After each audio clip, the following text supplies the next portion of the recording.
Guys, welcome back to my channel. आज है 2 फरवरी 2026 और हम बात करेंगे द हिंदू न्यूज़पेपर के एक आर्टिकल के बारे में। न्यूज़पेपर की पीडीएफ आपको टेलीग्राम चैनल पे प्रोवाइड करा दी जाती है, वो भी रेगुलर बेसिस पे। जो टेलीग्राम चैनल का नाम है वायु क्लासेस। यहाँ पे इंडियन एक्सप्रेस और द हिंदू न्यूज़पेपर की पीडीएफ फ्री में प्रोवाइड करा दी जाती है। तो आज हम जो आर्टिकल डिस्कस करेंगे काफ़ी लेंथी है, तो इसलिए जो स्टार्टिंग में हम वोकेबलरी वर्ड डिस्कस करते हैं ना, वो नहीं करेंगे, डायरेक्ट आर्टिकल पे चलते हैं। आर्टिकल का नाम है क्रेडिबल और क्रेडिटेबल। तो क्रेडिबल मतलब जिस पे विश्वास किया जा सकता है, बिलीव किया जा सकता है, और क्रेडिटेबल मतलब जिसकी प्रेज करी जा सकती है, प्रशंसा करी जा सकती है। पर ऐसा बजट लेके आए हैं। तो राइटर क्या कह रहा है, the budget choose prudence. Prudence होता है जो आपका दिमाग की पावर है, सोचने समझने की, संचेतना की पावर है। और एडवेंचरिज्म, एडवेंचर क्या होता है, जोखिम लेना। तो जनरली जो इंटरनेशनल पॉलिटिक्स के बारे में या इकोनॉमिक के बारे में जोखिम नहीं उठा रहे हैं। The budget choose prudence. Prudence मतलब सोच समझ का डिसीजन। और किसके ऊपर, adventurism and multi pronged. Multi pronged होता है अलग अलग जिसके पहलू हों, बहुत सारे। मल्टी मतलब ज्यादा, प्रोंग मतलब पहलू, एस्पेक्ट्स, मेजर्स, उपाय over big bang reforms. Big bang जैसे हुआ था ना, जो बोलते हैं बिग बैंग थ्योरी, भाई अपना यूनिवर्स कैसे बना था। मतलब ऐसे बड़े डिसीजन, मेमथ डिसीजन सुधार के बजाय ऐसे ऐसे छोटे छोटे मल्टी प्रोंग अप्रोच बनाए जा रहे हैं। तो इस आर्टिकल में पूरे में क्या दिया हुआ है, इसमें दिया हुआ है कि डिफ्यूज वर्सेस बिग बैंग। मतलब पूरे आर्टिकल का मैं थोड़ा सा जिस्ट बता देता हूँ, सार बता देता हूँ क्या बोल रहे हैं। तो इन्होंने कहा कि जो कोर स्ट्रेटजी क्या है, डिफ्यूज वर्सेस बिग बैंग। तो इसमें बताया गया कि मेजर शिफ्ट हो गया है स्ट्रेटजी में। प्रीवियस ईयर में, पिछले साल में बजट 2025 का था, डिफाइन किया गया था, मैसिव इनकम टैक्स रिलीफ दिया था और स्लैब चेंजेस कर दिए गए थे इनकम टैक्स के, और 12 लाख तक किसी का टैक्स माफ कर दिया था इनकम टैक्स। बट 2026 के में क्या किया है, स्कैटर सॉर्ट किए हैं। डिफ्यूज अप्रोच है। डिफ्यूज मतलब अलग अलग, उसको अलग अलग फैला दिया गया है। Instead of one giant headline grabbing policy नहीं की है। इट इंट्रोड्यूस न्यूमरस, बहुत अलग अलग तरह के स्मॉल सेक्टर स्पेसिफिक उपाय लेके आए हैं। तो यहाँ पे क्या है, अनसर्टेनिटी है पूरे वर्ल्ड में, इकोनॉमिक इंस्टेबिलिटी चली हुई है। तो गवर्नमेंट बिलीव्स ए कोशियस मल्टी प्रोंग अप्रोच होना चाहिए जो कि सेफर रहेगा और मोर इफेक्टिव रहेगा, कोजिंग फर्दर डिसरप्शन। तो सेकंड पॉइंट इसमें पूरे आर्टिकल में यह बताया गया है, इंडस्ट्रियल फोकस किया गया है। जो पीएलआई स्कीम होती है, प्रोडक्शन लिंक इंसेंटिव स्कीम्स 2.0 के बारे में बात की गई है, और बायोफार्मा शक्ति के बारे में बात की गई है, सेमीकंडक्टर इलेक्ट्रॉनिक्स के बारे में बात की गई है, और लेबर इंटेंसिव स्पोर्ट के बारे में, मतलब ये सेकंड में है। और एमएसएमई भी बात की गई है, जैसे एक्सपोर्ट्स के बारे में बात की गई है कि क्या क्या चैलेंज आ रहे हैं। फिर इंफ्रास्ट्रक्चर और कैपिटल एक्सपेंडिचर, जो पूंजी जमा होती है उतना उसका डाटा जानेंगे। फिर फिजिकल डिसिप्लिन, अपना जो है घाटा, जो फिजिकल डेफिसिट होता है उसको मेंटेन करना है, या इकोनॉमिक रियलिटी में बात करेंगे। और फिर पॉलिटिकल कनेक्टिविटी क्या रहेगी इसकी, ये बात करेंगे। तो इसमें 5-6 पॉइंट दिए हुए हैं, 6 पॉइंट पूरे आर्टिकल में। अब जानेंगे पहला पॉइंट क्या है। तो इन्होंने कहा कि वेयर बजट 2025। तो ये पहला पॉइंट मैंने बताया था ना कि कोर स्ट्रेटजी क्या है, diffused versus big bang. Diffuse मतलब छितराया हुआ है, अलग अलग फैला दिया। अब पहले क्या था, बिग बैंग किया था, जो बिग बैंग मतलब बड़ा धमाका किया था। 2025 में इनकम टैक्स माफ कर दिया था ना, तो ये डिफ्यूज किया, आप छोटे छोटे मेजर्स लिए जा रहे हैं। तो where budget 2025 was largely dominated by income tax rate. Income tax rate थे एंड स्लैब रिलैक्सेशन, और स्लैब रिलैक्सेशन दिया था। बजट 2026 हैज डन अवे मतलब खत्म कर देना। डन अवे मतलब उस चीज को खत्म कर देना, विद बिग बैंग मेजर्स, बड़े मेजर्स नहीं किए, उससे खत्म कर दिया। इंस्टेड की बजाय it's scattered sort approach. Scattered मतलब बिखर जाना, बोलते ना कि भाई जो गोली लगती है उसके बाद वो जो उसके पार्ट्स हैं स्कैटर हो जाते हैं, बिखर जाते हैं। स्कैटर सॉर्ट अप्रोच तरीका, थ्रू वेरियस सेक्टोरल, अलग अलग तरह के सेक्टर में इश्यू बेस्ड मेजर्स, या कोई इश्यू मुद्दा चल रहा है उसके आधारित उपाय लिए गए हैं। व्हेन टेकन टुगेदर, अगर इनको इकट्ठा लिया गया है तो इज एम एट प्रोपेलिंग होता है पुश करना। प्रोपेल का क्या होता है, ईंधन होता है ना, उसको पुश करता है ईंधन। India's growth over the medium term, तो इंडिया की ग्रोथ जो है मीडियम टर्म से ऊपर ले जाने के लिए बात है ये। गिवन द लेवल, गिवन मतलब देखते हुए जो सतर चला हुआ ना इकोनॉमिक का, जियो इकोनॉमिक, भू राजनीतिक, भू आर्थिक एंड जियो पोलिटिकल, भू राजनीतिक अनसर्टेनिटी एंड हिस्टाई।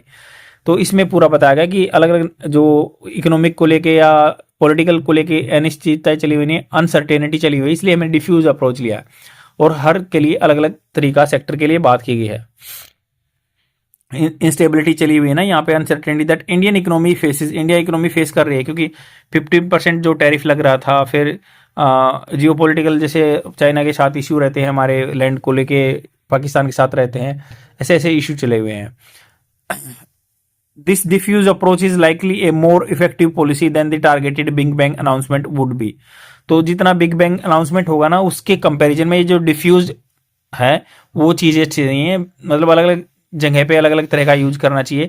जो मल्टी प्रोंग अप्रोच होगा वो सेफर रहेगा और इफेक्टिव भी रहेगा, causing disruption with the major shocks to system. तो अगर मान लो मेजर बड़ा शॉक दे देंगे तो डिसरप्शन आ जाएगा, बाधा आ जाएगी अपने बजट में या अपने इकोनॉमी में। This is not the time for the further disruption. आगे बाधा डालने की जरूरत नहीं है, पहले ही भू राजनीतिक और भू आर्थिकी की वजह से बहुत सारे इश्यू चले हुए हैं।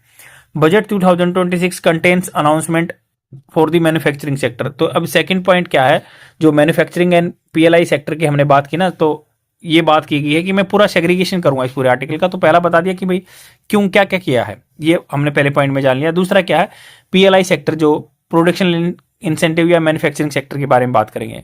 मैन्युफैक्चरिंग मतलब जहां पे इंडस्ट्री में मैन्युफैक्चरिंग होती है। बजट 2026 का जो कंटेंट्स इसमें सम्मिलित है, अनाउंसमेंट घोषणाएं for the manufacturing sector, various services sector, services जैसे डॉक्टर इंजीनियर की सर्विस होती है, एज वेल एज इसके साथ में पर्टिकुलर विशेष रूप से उपाय किए गए हैं to help labour intensive sector such as textile, कपड़ा बनाते हैं जहाँ पे, एंड लेदर के सेक्टर में जो है अच्छे अच्छे इसमें चेंजमेंट किए गए हैं। In terms of manufacturing the budget includes measures covering 7 well thought out areas. Well thought out 7 ऐसे एरिया है जिनको अच्छे से सोचा गया, जैसे बायोफार्मा। तो इस बायोफार्मा में जैसे bio related to life, pharma, medicine, semiconductor के बारे में, इलेक्ट्रॉनिक्स के बारे में, रेयर अर्थ के बारे में, केमिकल के बारे में, capital goods and textile, capital goods पूंजी बनाने के लिए जो जैसे मशीनरी वगैरह जो होती है कैपिटल गुड्स होती हैं, और टेक्सटाइल में, ऐसे से 7 सेक्टर चुन लिए। Biopharma, semiconductor, electronics, rare earth, chemical, capital goods and textile में काम किया है। अब इन्होंने कहा कि सेमीकंडक्टर एंड इलेक्ट्रॉनिक्स। तो सेकंड पॉइंट ये है कि भाई जो इन्हें क्या सेमीकंडक्टर मिशन 2.0 चला हुआ है, जो सेमीकंडक्टर या electronics manufacturing are few sectors that have gain from the government existing PLI scheme. तो जो प्रोडक्शन लिंक इंसेंटिव स्कीम थी ना कि भाई यहाँ इंडिया में प्रोडक्शन कीजिए आप इनका, सेमीकंडक्टर का, इलेक्ट्रॉनिक्स का, और यहाँ से ही पैसा कमाइए। तो इन्हें जो प्रोडक्शन लिंक इंसेंटिव स्कीम थी, इंसेंटिव क्या था, प्रोत्साहन देना, उनको छूट दी जाती थी, रिबेट दिया जाता था टैक्सेस में या जो लोन के इंटरेस्ट में। तो वो अच्छी काम किया उन्होंने। And the India semiconductor mission 2.0, दूसरा जो 2.0 मिशन चला हुआ अभी, and increase allocation under the electronics component manufacturing scheme are appropriate. Appropriate होता उचित है, follow up to this. Follow up जो अब बाद में इनिशिएटिव ले गए हैं, बोलते हैं ना कि इस मैटर को फॉलो अप करना, क्या हो रहा है फ्यूचर में मुझे बताना, तो ऐसे बोलते हैं। These are the sectors where India needs to become globally competitive. तो विश्व स्तर पर हमें यहाँ पे कम्पिटिटिव रहना होगा। द बायोफार्मा, अब तो बायोफार्मा शक्ति एक मिशन स्कीम है, is aimed at making India at a global biopharma manufacturing hub with an allocation of 10,000 crore over the next 5 year. तो 10,000 करोड़ रुपया खर्च होगा बायो शक्ति के नाम से, जो बायोफार्मा शक्ति के नाम से स्कीम आई है। ऐसे ऐसे हम वर्ल्ड की फार्मेसी बनना चाहते हैं, बट क्योंकि जो एक्टिव फार्मास्यूटिकल इंग्रेडिएंट हैं, जो साल्ट होते हैं, वो हमें चाइना से मंगवाने पड़ते हैं, तो इसीलिए हमने थोड़ा सा पैसा लगाया इसमें। अभी pharmaceuticals already A sector that India does well, अच्छा कर रहा है इसमें, well in are exempt from US 50% tariff. तो यूएस ने जो 50% टैरिफ लगा रखा ना कि हम रशिया से तेल लेते हैं, बट उससे एग्जम्पशन छूट मिली हुई है इसको, फार्मा सेक्टर को पहले से ही। अब इन्होंने कहा कि it is also important to support this sector that are currently hit by those same tariff. तो ये बहुत जरूरी है सपोर्ट करना, इसको सहारा देना, दो सेक्टर, वो सेक्टर जो करंटली हिट किए गए हैं बाय दोज सेम टैरिफ, ऐसे टैरिफ के साथ। The national export promotion mission, तो नेशनल लेवल पे एक जो एक्सपोर्ट निर्यात को प्रमोट करने का मिशन चला हुआ ना, जो announce in the last budget में was implemented only by December 2025, उसको लागू किया था दिसंबर 2025 में ही, 9 months into the financial year. 9वां महीना होता है ना, क्योंकि फाइनेंशियल मार्च अप्रैल से स्टार्ट होता है, तो इसमें 9th मंथ में हुआ। The centre should ensure that this budget integration programme, budget का जो इंटीग्रेटेड प्रोग्राम है, मतलब इंटीग्रेशन होता है मिलाने वाला programme, for the textile sector does not face similar delays. तो टेक्सटाइल जो सेक्टर में ऐसे ही जो चेंज लेके आना चाहते हैं उसमें सिमिलर डिले होने नहीं चाहिए। अब जैसे तीसरा पॉइंट क्या करेंगे, जो एमएसएमई के लिए या एक्सपोर्ट्स के लिए क्या सपोर्ट किया गया है। तो उन्होंने कहा कि जो आल्सो वेरियस मेजर्स, बहुत सारे उपाय जो हैं aimed at creating champion MSME, micro small and medium enterprises, मतलब जो छोटी फैक्ट्रियां वगैरह हैं उनमें बात की गई। तो उन्होंने क्या है, उनको एम्ड एट क्रिएटिंग चैंपियन बनाने हैं, वो मतलब विजेता बनाने हैं। प्रोवाइडिंग देम इक्विटी, इक्विटी मतलब बराबर, इक्विटी मतलब उनके पास पैसा होना चाहिए, लिक्विडिटी ताकि पैसे को खर्च कर सकें, प्रोफेशनल सपोर्ट देना चाहिए। Must be implemented quickly, implemented होता लागू करना जल्दी से। MSME account for 48.46% India export, India से जितना भी निर्यात जाता है ना उसका 48% एमएसएमई सेक्टर से ही जाता है। एंड यूरोपियन यूनियन के साथ फ्री ट्रेड एग्रीमेंट हुआ है ना, इवन इफ भले ही इट इज इम्प्लीमेंटेड सून, अगर इसको लागू कर दिया तो जल्दी लागू कर दिया तो will not kick in quick enough to offset the ongoing pain caused by the US tariff. US ने जो टैरिफ लगाया ना, अब हम जस्ट अभी से लागू कर देंगे ना जो यूरोपियन यूनियन के साथ फ्री ट्रेड एग्रीमेंट होगा, क्योंकि 48% हमारा जो है एक्सपोर्ट इसी के थ्रू होता है, तो तब भी हम जो ऑफसेट नहीं कर सकते, उस चीज को खत्म नहीं कर सकते जो नुकसान होगा यूएस ने टैरिफ लगाने के लिए। तो इसमें कुछ सॉल्यूशन भी दिया हुआ आगे। तो इन्होंने कहा कि service sector too stands to benefit from budget 2026, तो सर्विस सेक्टर को भी फायदा होगा। स्टैंड्स टू बेनिफिट का मतलब इसको भी फायदा होगा, उस स्थिति में खड़ा होगा ये। The high powered education to employment and enterprises, तो हाई पावर्ड जिसको अच्छी पावर दी, जैसे एजुकेशन से लेके एम्प्लॉयमेंट तक, पढ़ाई से लेके नौकरी तक, एंड एंटरप्राइजेस तक, तो मतलब फैक्ट्री लगाने के लिए। स्टैंडिंग कमेटी, स्टैंडिंग कमेटी मतलब टाइम के लिए एडहॉक कमेटी होती है ना, थोड़ी टाइम के लिए बनती है, जो हाई पावर्ड कमेटी बनाई गई है। Announce by the finance minister should get off the ground soon, get off the ground soon का मतलब जल्दी से एक एग्जिस्टेंस में आनी चाहिए, जैसे रॉकेट ग्राउंड से जाता ना वैसे ही किक स्टार्ट होना चाहिए, मतलब तो ऐसे ऐसे ये जल्दी से देखना चाहिए, मतलब ये सॉल्यूशन दिया है इसमें। The focus on the health care and medical tourism, health care पे, तो हेल्थ केयर पे पैसा लगाना चाहिए, जैसे जो जैसे अपने डॉक्टर वगैरह की जो फैसिलिटी होती है, मेडिकल टूरिज्म, या यहाँ पे इलाज के लिए आदमी आते हैं क्योंकि इंडिया सस्ता पड़ता है, तो उस पर ध्यान देना चाहिए। Very India is already developing strength, यहाँ पे हम मजबूत हैं, इज ए गुड स्टार्ट, अच्छी स्टार्ट है ये बजट में अनाउंस किया गया। In keeping with the budget multi pronged approach, the centre has sought to cater to the election bound states this year through the several small announcement, तो election bound जो election के लिए बंधे हुए हैं, इलेक्शन होने वाले हैं आगे आने टाइम में, वहां पे थोड़ी थोड़ी स्कीम लेके आए, घोषणा लेके आए, such dedicated rare earth corridor to benefit Orissa, Kerala, Andhra, Tamil Nadu. तो यहाँ पे क्या है, एक रेयर अर्थ मेटल्स होते हैं जो जैसे वेंडेनियम वगैरह होती है, स्कैंडियम होता है, तो ऐसे से जो है लेंथेनियम, ये जो भी रेयर अर्थ मेटेरियल होते हैं जो कि सेमीकंडक्टर या जो चिप मैन्युफैक्चरिंग में काम आते हैं, तो उनके लिए उड़ीसा, केरला और आंध्र में एक बेल्ट वहाँ पे बनाई, कॉरिडोर बना, गलियारा बना है। कोकोनट प्रमोशन के लिए केरला में स्कीम लेके आए हैं। इंटीग्रेटेड ईस्ट कोस्ट जो industrial corridor for West Bengal के लिए आया है। The first of new waterways to begin in Orissa, तो नया वाटरवेज है क्या है कि उड़ीसा में स्टार्ट होगा। इनलेट वाटरवेज होते हैं ना, जैसे पहला तो जो गंगा में होता है वही है नेशनल वाटरवे, फर्स्ट जो है इलाहाबाद से हल्दिया तक उधर जाते हैं गंगा में। कंसोलिडेटेड होता है सबको इकट्ठा करना, पैकेज ऑफ द पास्ट। इन्होंने कहा कि उड़ीसा में से लेके आए हैं, रादर देन मतलब इसकी बजाय, through the consolidated package of the past, जो पहले इकट्ठा पैकेज देता अब छोटे छोटे पैकेज लेके आए हैं। और अब यहाँ पे बात हो रही है कि as for the centre finances, central government के जो फाइनेंसिस हैं, पैसा है, budget 2026 offers a mix of expenditure enthusiasm. तो तीसरा पॉइंट ये है कि इंफ्रास्ट्रक्चर के लिए और कैपिटल एक्सपेंडिचर क्या कर रही है गवर्नमेंट। तो इन्होंने कहा कि सेंट्रल फाइनेंसेस जो है गवर्नमेंट के फाइनेंस हैं, बजट 2024 का ऑफर करता है मिक्स ऑफ एक्सपेंडिचर, मिक्स करेगा खर्चा किस पे, एंथुजियाज्म, एंथुजियाज्म होता है जोश, रिवेन्यू सोबरेटी, तो रिवेन्यू जो कमाई होती है, सोबरेटी का एग्जैक्ट मीनिंग जान लेते हैं क्या होता है, संयम, रिस्ट्रेन, संयम, सोबरिटी, परहेज जो करना, सोबर बोलते हैं ना, simple and sober.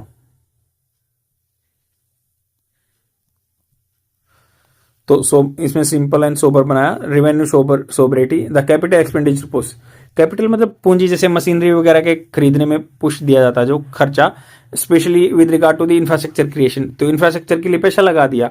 And has continued perhaps होता शायद, in reaction to the realisation that current condition do not encourage private investment, जो हाल फिलहाल में है ना हमारे पास इंफ्रास्ट्रक्चर, वहां पे क्या है इन्वेस्टमेंट नहीं आ रही, पैसा नहीं आ रहा, तो इसलिए क्या है प्राइवेट कंपनियां पैसा नहीं लगा रही। तो ओवरऑल क्या किया है, capital expenditure is set to grow 20.2 lakh crore 2026-27 में।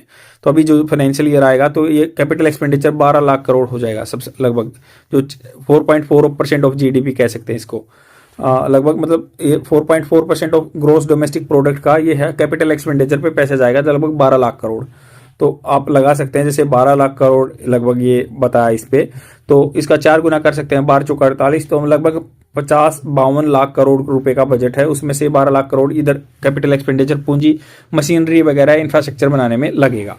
Highest is at least last 10 year, 10 साल में सबसे ज्यादा ये। This includes announcement of the dedicated freight corridor, freight corridor बाहर जो मालगाड़ी लेकर जाती corridor and training institute for the man power needed, और जो भी आदमी चाहिए हमें उनके लिए स्किल चाहिए, उनके लिए मैन पावर के लिए उनके स्किल अपग्रेडेशन के भी रुपा लगाया जाएगा। The rail corridors are also to be supplemented by coastal cargo, coastal cargo मतलब जो शिप वगैरह है, प्रमोशन स्कीम, और रेलवे के साथ भी कॉरिडोर जाएंगे। Scheme is to incentivise increasing the share of inland waterway, तो इनलैंड वाटरवे का रोल बढ़ाना पड़ेगा, और कोस्टल शिपिंग जो कोस्टल एरिया में जो शिपिंग होती है उसको भी प्रमोट करना होगा। तो ये हमारा तीसरा पॉइंट हो गया, और जो मैन पावर है उसको ट्रेनिंग देंगे।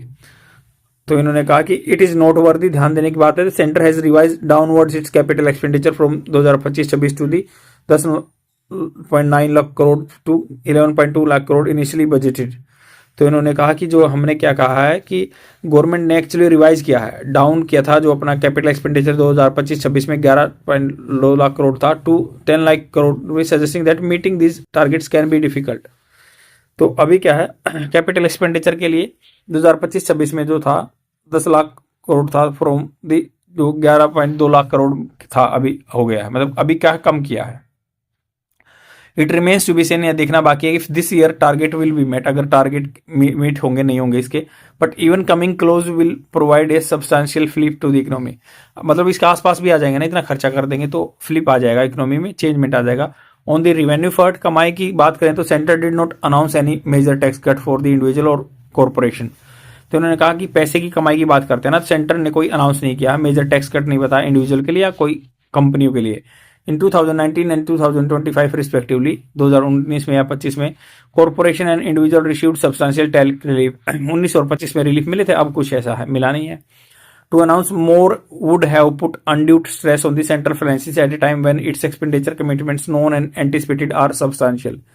तो इन्होंने कहा कि कुछ ऐसा घोषणा करना गवर्नमेंट पे ज़्यादा खर्चा बढ़ा देगा, क्योंकि अगर मान लो इस टाइम में पहले से ही दिक्कत आ रही है, तो अभी जो 2019 में टैक्स कट किए थे, तो ये पांचवा पॉइंट लगा सकते हैं कि फिस्कल डिसिप्लिन के बारे में बात की कि कैसे कैसे गवर्नमेंट अपने कमाई को मेंटेन करेगी, घाटे को मेंटेन करेगी, या इकोनॉमिक रियलिटी कैसे चलेगी। तो इन्होंने कहा कि हम 2019-25 में तो टैक्स एग्जम्पशन दे दिया था, अभी कुछ नहीं दिया है। हाउएवर द डायरेक्ट टैक्सेस, जो डायरेक्ट टैक्स हैं जैसे इनकम पे लगता है, have largely received procedural improvement, उसमें प्रोसीजर में इंप्रूवमेंट कर दिया। Budget has included A slew होता है बौछार of indirect tax relaxation for the promotion of marine, leather and textile product export, speeding up India energy transition. तो leather में, textile में यहाँ थोड़ा सा प्रोसेस स्लो अच्छा कर दिया, मतलब ताकि अच्छे से आदमी इस चीज को फायदा उठा सकें। तो इसलिए अब जैसे ये किया गया है, तो इन्होंने कहा कि the tax revenue projection are largely sober मतलब रिवेन्यू प्रोजेक्शन है जो सोबर है, सिंपल है, स्टडी है। Corporate tax revenue is projected to grow nearly 14% over the budget estimates of 2025-6। तो पिछले साल से कंपैरिजन करें तो जो कंपनियों पे टैक्स लगता है ना, टैक्स रिवेन्यू 14% बढ़ जाएगा। This is broadly in line with the revise estimate 2025-26 के जो है, coming in 12.4% higher than the actual previous year. तो इन्होंने कहा कि 12.4% जो है इंक्रीज हो जाएगा पिछले साल के कंपैरिजन में। तो इन्होंने कहा कि income tax revenue has been budgeted to grow 1 point over the base year of 2025-6। तो पिछले साल से अब 2% लगभग 1.9% जो है इनकम टैक्स भी बढ़ जाएगा गवर्नमेंट का। तो दोनों से ज्यादा मतलब बढ़ने की आशा है कि भाई कॉर्पोरेट टैक्स से भी कमाई होगी, 12% बढ़ जाएगा, और इधर से 1.9%। Expected outcome following the last budget substantial rate relaxation. तो पिछले साल थोड़ा सा रिलैक्सेशन दिया था, उसमें थोड़ा सा इंप्रूवमेंट होगा अभी। ग्रोस जीएसटी रिवेन्यू, तो इन्होंने कहा कि जीएसटी रिवेन्यू जो चला हुआ है उसमें भी अभी जीएसटी के जो स्लैब चेंज किए थे ना, 0, 5, 12, 18, 18, 28 थे ना, तो 18 और 28 बचे हैं, कुछ 40 वाले बचे हैं, 5 और 12 खत्म कर दिए गए हैं। Has been projected to contract 13.5% तो है रेवेन्यू जीएसटी से कम आएगा 2026-27 में, जो 13% कम आएगा। Reflection of the September 2025 rate rationalisation and सितंबर 2025 में रेट रेशनलाइज किए थे ना, and end of the compensation cess. और कंपनसेशन सेस जो होता है कि भाई मान लो जैसे स्टेट गवर्नमेंट ने जीएसटी के लागू होने से जो अपना चीज़ें गवाई थी उनको कंपनसेशन सेस के तौर पर लगा के देते थे स्टेट को, तो वो कंपनसेशन सेस खत्म कर दिया गया है। टेकन टुगेदर मतलब इन चीज़ों को अगर साथ में लेंगे ना, तो centre fiscal deficit. Fiscal deficit ये होता है कि जो राजकोषीय घाटा। कैसे घाटा? भाई सरकार की जो कमाई है कम है और खर्चा ज़्यादा है, तो ये घाटा आ जाता है, तो इसको fiscal deficit had been projected. तो इसको प्रोजेक्ट किया गया है कि 4.3% ऑफ जीडीपी आसपास रखेंगे, डाउन फ्रॉम जो 4.4% 2025-26 में था, उससे थोड़ा सा नीचे घाटा कम होगा, मतलब कमाई बढ़ानी पड़ी गवर्नमेंट को। While the centre fiscal consolidation, तो सेंट्रल जो fiscal consolidation path since COVID pandemic has been admirable. तो सेंटर ने जो काम किया ना टैक्स कलेक्शन के रूप में, अच्छी बात है। 2019 के कोविड-19 के बाद अच्छा काम किया है, प्रशंसा लायक है, एडमायरेबल है। Continued aggression in reducing the deficit deserve, और कंटिन्यू रहेगा एग्रेशन, जो एक थोड़ा सा तेजी है दिमाग में, in reducing the deficit deserve, जो घाटा हुआ ना उसको डिजर्व सम क्वेश्चनिंग। तो उन पे थोड़े से डाउट आते हैं क्योंकि कंटिन्यू ये अपना घाटा कम करना चाहते हैं, तो ऐसे से इवन द इकोनॉमिक सर्वे, जो इकोनॉमिक सर्वे आया था पहले दिन, argued for some fiscal flexibility for the central given the geo economic and geo political condition.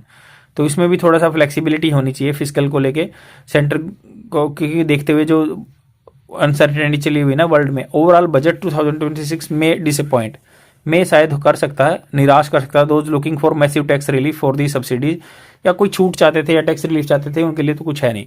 But is nevertheless मतलब फिर भी क्रेडिबल, विश्वसनीय है और क्रेडिबल और प्रेज करना लायक है, एफर्ट किए गए हैं अब के बजट में। तो इन्होंने बताया कि यहाँ पे जैसे पॉलिटिकल कनेक्टिविटी, ये बात है कि ओडिशा आंध्र में डेडिकेटेड रेयर अर्थ कॉरिडोर या वाटरवेज बनाए जाएंगे, और केरला में कोकोनट प्रमोशन स्कीम बताई दी, वेस्ट बंगाल में जो ईस्ट कोस्ट इंडस्ट्रियल कॉरिडोर भी बनाएंगे। तो ऐसे ऐसे पूरा बताया गया है। तो इस पूरे आर्टिकल में मैंने दोबारा से समअप कर देता हूँ कि इसमें लगभग 6 पॉइंट हैं। पहले में पॉइंट में ये कहा गया है कि बजट की जो पहले डिफ्यूज मतलब हो गया, पहले थी बिग बैंग, मतलब कुछ टैक्स रिलीफ दे दिया, बट अब क्या है, डिफ्यूज है, डिफ्यूज पॉलिसी लेके आए हैं, छोटा छोटा हर सेक्टर में काम किया है, डिफ्यूज पॉलिसी है। सेकंड पे बात की गई है इंडस्ट्रियल फोकस पे किया गया है, पीएलआई स्कीम जो है 2.0 लेके आए हैं, और उसमें जो पीएलआई स्कीम से फायदा उठाया गया था उसको और आगे लेके जाएंगे। और बायोफार्मा शक्ति है या 7 सेक्टर जो उन्होंने काम किया है, ऐसे ऐसे इधर जो है लेबर इंटेंसिव सेक्टर में सपोर्ट देंगे। थर्ड बात की गई एमएसएमई के बारे में कि एमएसएमई भी अच्छा कर रही हैं। एमएसएमई में जैसे लगभग जो है 48% जो है एक्सपोर्ट एमएसएमई का ही होता है, जो 50% टैक्स लिया हुआ उसमें बायोफार्मा सेक्टर को छूट मिली हुई है। ऐसे ऐसे free trade agreement European union के साथ भी हमारा चला हुआ है, तो उसमें अच्छा करेंगे। इंफ्रास्ट्रक्चर और कैपिटल एक्सपेंडिचर में ये है कि जब लगभग 4.4% ऑफ जीडीपी अपना इंफ्रास्ट्रक्चर पे अभी गवर्नमेंट लगाएगी, और पिछले 10 साल में ऐसा नहीं हुआ था। और दूसरा ये कि रेल कॉरिडोर या फ्रेट कॉरिडोर बढ़ाए जाएंगे। और कैपिटल एक्सपेंडिचर जो है लगभग अभी इस साल का जो है अभी 10.9 लाख करोड़ हो गया है, जो पहले साल से थोड़ा सा कम है, रियलिटी में ये हुआ है। और टैक्सेशन की बात करेंगे तो 2019 में 25 में छूट मिल गई थी, 5वां पॉइंट है ये, अभी ये छूट नहीं मिलेगी। और लास्ट में ये कहा गया कि घाटा जो है 4.3% रखा जाएगा, जो कि 4.4% था पिछले साल। और गवर्नमेंट ने ये कहा कि छोटे छोटे जो स्टेप लेके आए हैं अच्छा है, प्रशंसा लायक है। तो आज के लिए इतना ही, थैंक यू वेरी मच। बने रहिए इस चैनल पे, आपको कंटेंट मिलता रहेगा। बाय।